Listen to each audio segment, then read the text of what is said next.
Un cordial saludo. El día de hoy empezaremos con álgebra factorial. Lo primero que debemos saber es la forma de representar un, un número complejo, su estructura. Un número complejo es de la forma a más bi, donde a y b pertenecen a los números reales. Lo siguiente que debemos tener en cuenta es que ya no cambiaremos este i por la letra j. ¿Por qué? Porque i en circuitos representa corriente y sería muy fácil confundir esta i con la letra de corriente. Entonces es por eso. Ya va a ser de la forma a más j b. También cambiamos el orden. Eso ya es por, por escritura.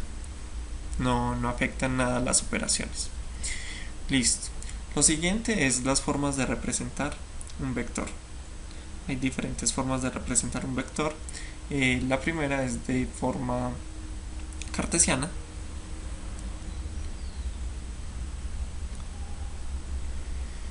Y vamos a ver cómo se representa la forma cartesiana.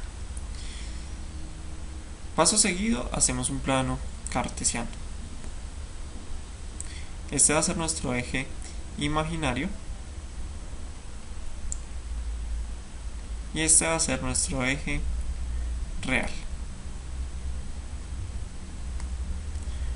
Por colocar algún ejemplo, representemos este vector 1 más 2i.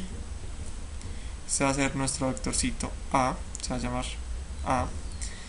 Y como les dije anteriormente, vamos a cambiar esta i por una j. Entonces nuestro vectorcito a va a ser 1 más j2.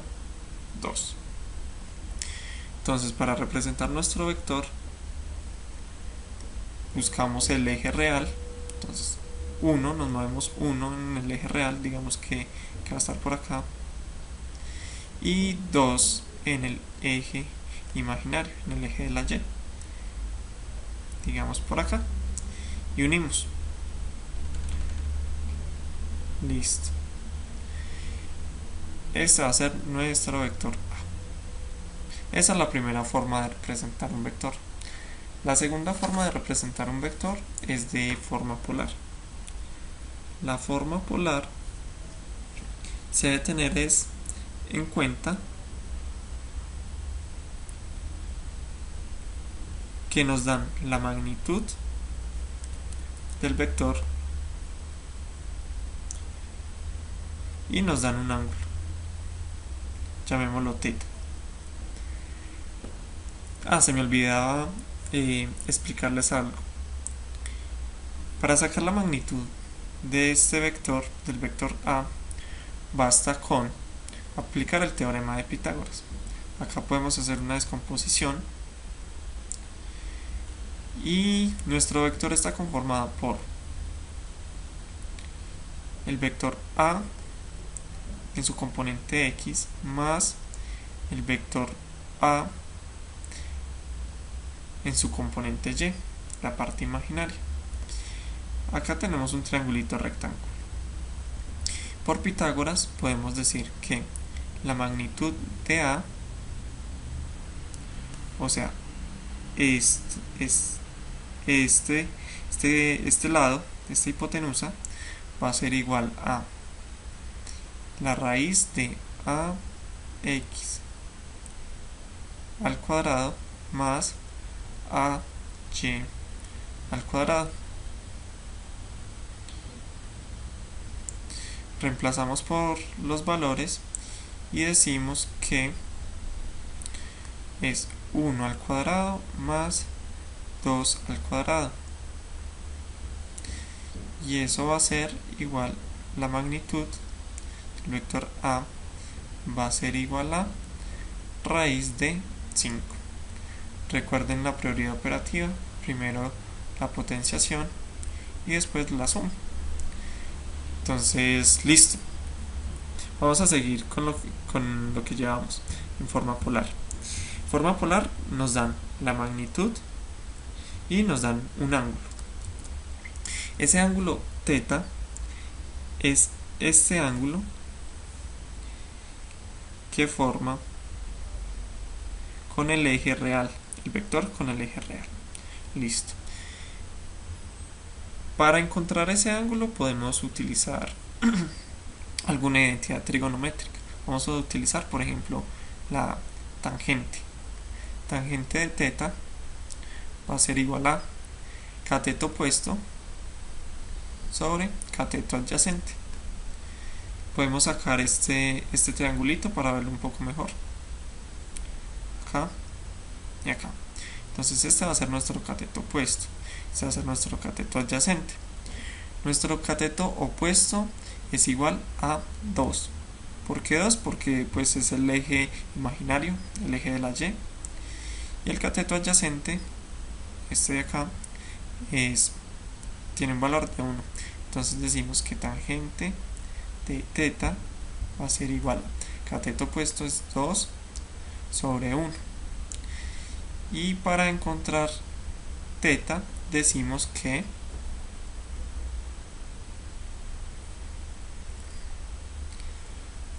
tangente a la menos 1 de 2, y al operarlo, al hacerlo en la calculadora, shift tangente de 2 nos da que es un ángulo de 63.43 grados.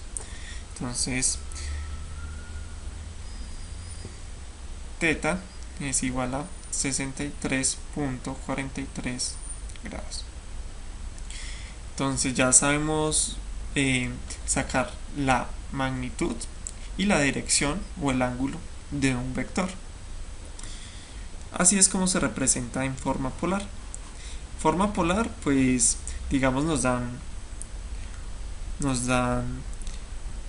una magnitud de 5 y un ángulo de 30 grados. Entonces realizamos nuestro plano cartesiano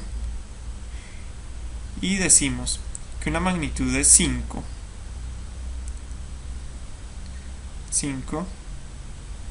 entonces digamos que esta tiene magnitud de 5 y este angulito acá mide 30 grados. Recordemos algo, este es nuestro eje imaginario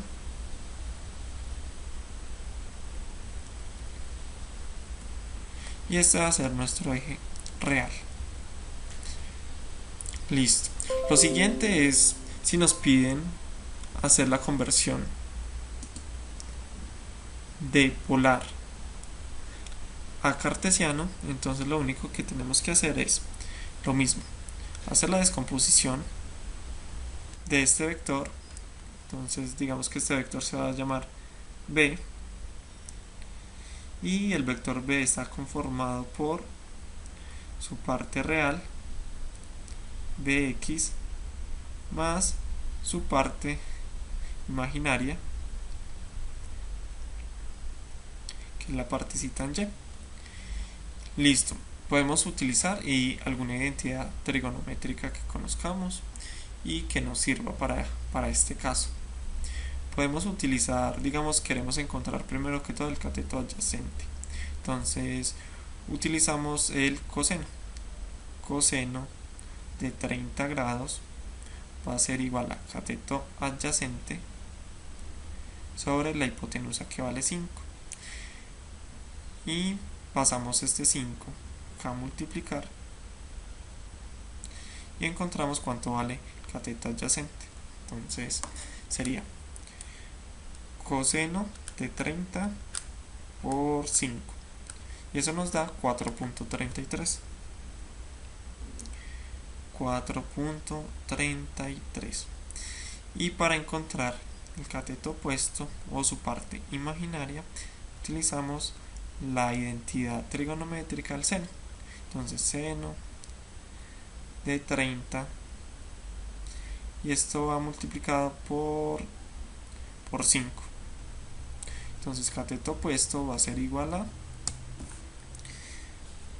seno de 30 por 5 y eso nos da 2.5. 2.5.